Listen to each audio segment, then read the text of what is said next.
We we want want justice. justice. তোমার তোমার আমার আমার একটাই স্বর, একটা স্বর justice for justice for RG Kar. article. আজ মাম্মাম আজ মামা আমাদের জন্য আমাদের জন্য বানিয়েছিল আমাদের জন্য বানিয়েছিল পাস্তা। পাস্তা।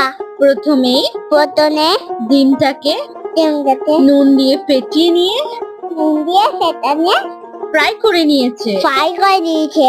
আর অন্যদিকে অন্যদিকে পাস্তাটা পাস্তাটা বয়েল করে নিয়েছে। বল হয়ে নিয়েছে। তারপর তারপর পেঁয়াজ দিয়ে পেঁয়াজ দিয়ে পাস্তাটাকে পাস্তাটা অল্প তেলে অল্প তেলে নুন নুন আর আর চিংস মশলা দিয়ে ডিম মশলা দিয়ে ফ্রাই করলেই রেডি তাই করলে রেডি। আমার প্রিয় পাস্তা।